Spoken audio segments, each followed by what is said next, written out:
overview of the story? Well, without trying to giving too much away, it's a murder story. It's about the mother of a family is killed, and there's a host of suspects, including the father and the next door neighbor who she's been having an affair with, and the au pair who's been taking care of the kids, and the eldest daughter. And on the surface of it, that's what it's about. But it really, once it sets up a murder mystery, it becomes about something else that happens inside the house with the family, which is really kind of a gothic horror film, and that's basically all I can tell you.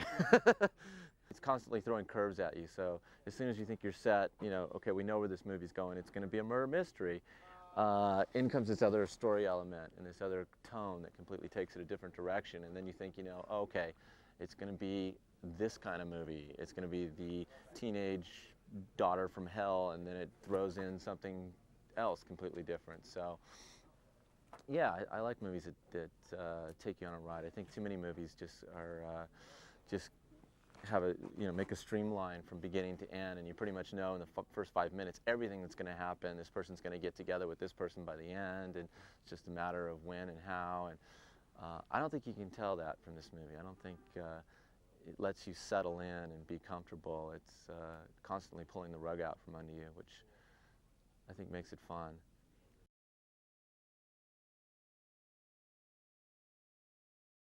I never read anything quite like it. It's a combination of genres that I'm really interested in. It's a thriller and kind of a horror film and elements of black comedy.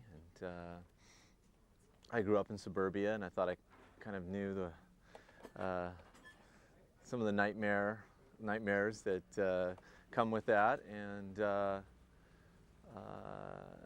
I thought the character of Ellie was really unique. I hadn't seen a young girl who had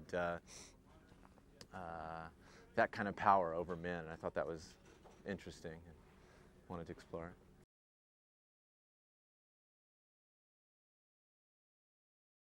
Julia Stiles, just, you know, she's a phenomenon. She also just, we'd heard about her, and she'd somehow read the script on her own, and sent an audition tape from New York that she just did in her house or in her apartment with her mother, and I was really intrigued by it. She wrote me a letter too, said that I couldn't believe a 15-year-old girl had written this letter, because it was so smart and insightful about the character and the story.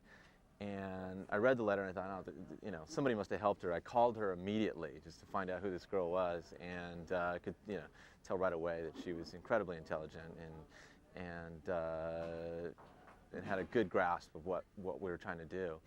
So she came out and auditioned, and you know, she basically was Ellie. I mean, she had that character inside her. It's a real challenging role, but I mean, for a young actress, it's rare that you can find something that's this complex and where you're really carrying the movie and you're the dominant force behind everything that happens. So I think it's a great role for her.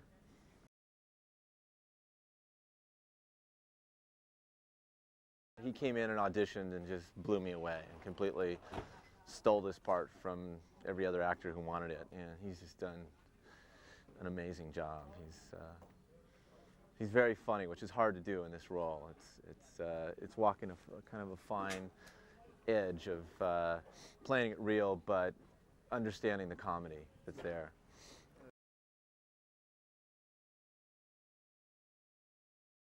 Michael Parks. I'm in love with Michael Parks. He's amazing. Bolin was the detective.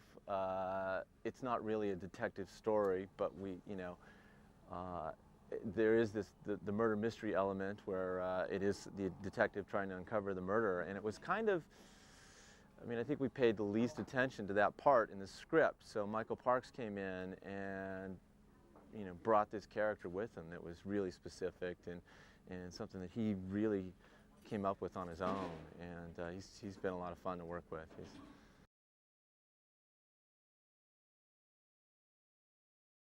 Linda, she was somebody I knew about, and you know, I had seen her do small parts in big movies, and was really curious about her, and thought she was really funny and really perfect for the part, and didn't think she'd be interested at all in a low-budget movie. And I wrote her a letter telling her, you know, why I thought she'd be great, and you know, to my surprise, she wanted to do it. And then I didn't even know about her whole singing career and her whole past. She's this amazing gospel singer, and comes from a family with this whole tradition of gospel singing.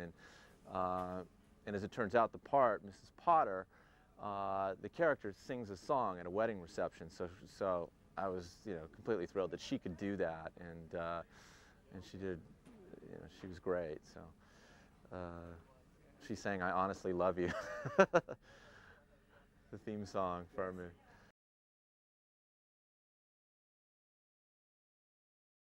Chelsea Field is also somebody who came in and auditioned, and actually she didn't really audition. She just came in and talked about the script, and she, you know, a lot of people had no clue from reading the script what kind of movie this was going to be. In fact, 90% of the people who read it, and then there was those 10% who got it from the beginning, the same way we did. You know, they saw it as the same kind of movie, and Chelsea was one of those people. So, you know, I felt great having her in the movie, and she was really fun to work with. She did her own stunts, and you know, she's a lot of fun on the set. So.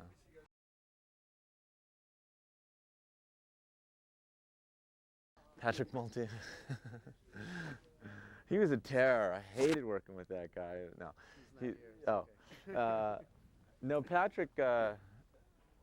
Patrick was a revelation, because the part had been written for somebody older, and we'd heard about Patrick and became really interested in him, and kind of had to talk him into doing it. And once we did, we realized the part had to be rewritten, and it was kind of fortunate for us that we did, because it turned out so much better once we sat down and rewrote it specifically for him. It actually changed the story and became much better with his participation. So I love Patrick.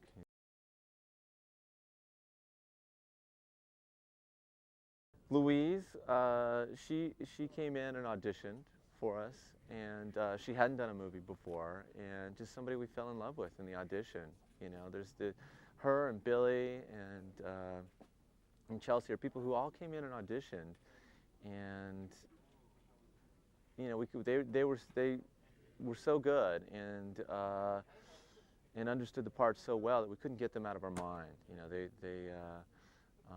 so we ended up coming back to them, and Louise was one of those who just came in and did a great audition, and it's her first movie, and first of many, I think.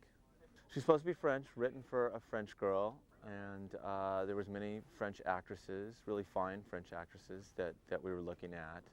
And there was just something about Louise had a spark, that a playfulness that really worked well for the part. I guess what's different about it from the other films I've done is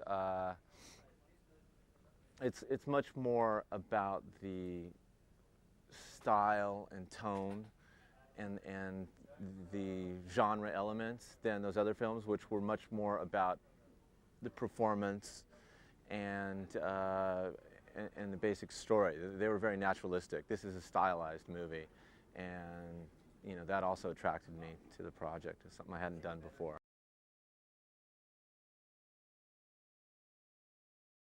You know, oddly enough, that stuff is easy. I mean, I think the camera angles and the kind of lighting and the technical things are easy. What's always hard is telling the story well and getting a performance from the actors. And so, in that respect, this hasn't been any harder, any easier. It's been the same as what I've done before. It's been more fun, I think, with stylistically some of the things we're doing. So I've enjoyed that, but they're all hard.